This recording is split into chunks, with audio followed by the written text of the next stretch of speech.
when a group of mothers truly feel safe and can truly share what's real for them, over and over and over and over again, how many times you hear common threads, common stories, how many times women say, so many times, it's such a common feedback for us, oh my God, that could have been me. Yeah, like I that, heard myself. That woman sharing, that could have been me, that could have been my words. We hear that all the time. There's so many universal stories threaded through all of our experiences of motherhood. And part of that universal quality, sorry, dinging happening. What do I got to stop the dinging?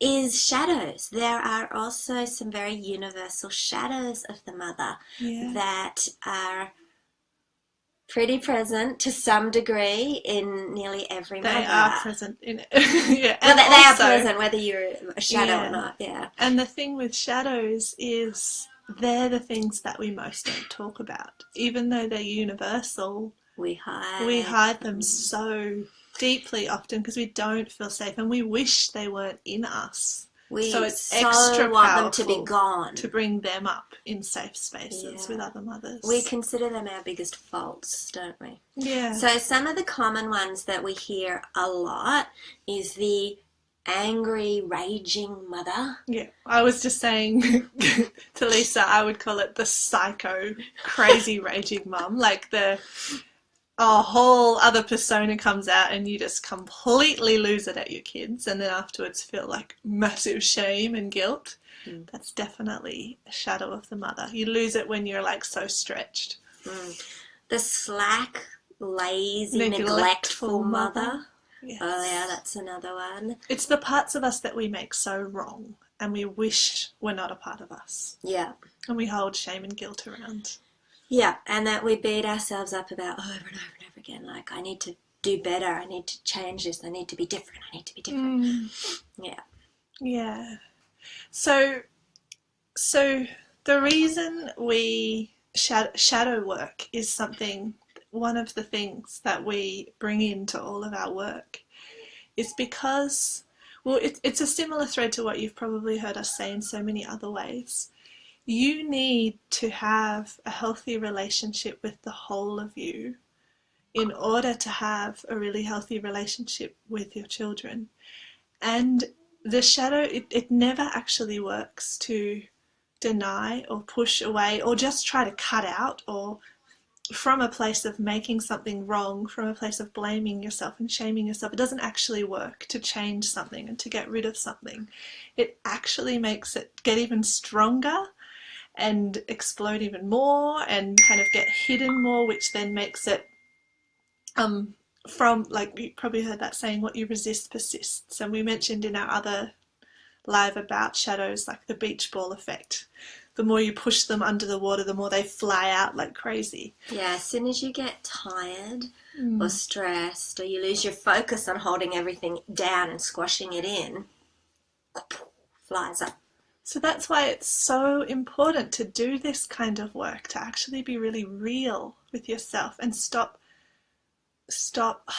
like wanting to deny and hide all those aspects of you to yourself, and then also it's incredibly powerful in safe spaces with other people. Like, as Lisa said before, you'll discover you're not alone. But also being witnessed in that process of really getting to know yourself exponentially helps the transformation even more powerfully. Absolutely. We did a little client interview on our timeline this morning with Annie, who was in one of our circles last year, and she spoke about that, about the gift of being always held in love. And it has a huge amount of power in allowing you to transform, in allowing you to bring the shadow up to the light, which is the crucial first piece in all of this, and be witnessed and not be like shamed and turned away, and and that's a huge piece, isn't it? It is, and it's also a huge piece because it's actually really, really hard and really scary to claim your own shadows if other people are not able to hold you in love in that. Because like a big part of shadow work is actually being okay with acknowledging the fact that, yes, a part of me is a neglectful mother. Like, it doesn't mean that's all of you, but getting to the point where it is actually okay to admit to yourself those moments that you don't feel proud of, and not having a massive charge around it. Like, yes, there's a part of me that experiences these crazy psycho moments, and loving yourself in that and wanting to understand that. If you do that and are witnessed in that, and then other people further judge you, it makes it really, really hard to do your shadow work. It kind of entrenches it even further and kind of pushes you back in that hole even more. Yeah, which is really common, unfortunately, sadly, in most mothering communities. There is a sense of judgment, and there is a sense of competition and comparing, and like oh, well, you should be doing better. You're making a mistake. Like, just change now. Yeah, and we're not saying that you want to just go, okay, I'm going to be a rageful mother, and that's cool. Like, so that's not what we're saying. But there has to be a willingness and a love towards yourself to be able to say, okay, I acknowledge this is one part that exists within me, and bring it up to the light, because it's from there that you can actually look at the shadow and, shockingly, find the gifts in it, and allow this shadow to transform into something that really serves you, that really serves your children, that really brings a new dimension, more of yourself in a healthy way, in a way that's brought to the light, as opposed to a place, something that's kept in the dark in shame, and then it is coming out in a way that is unhealthy, is not being expressed in its highest form. Yeah, totally. It's an integral way forwards, because the shadow never goes away. But then also, as Lisa just said, you discover that it actually becomes something that you're grateful for, something that, like, can become one of your superpowers, can make you a more whole, rounded mother and person. Yeah.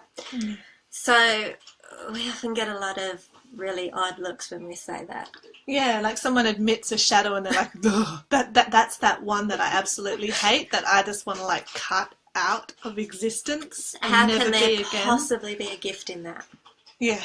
But then exploring it, they discover that there is.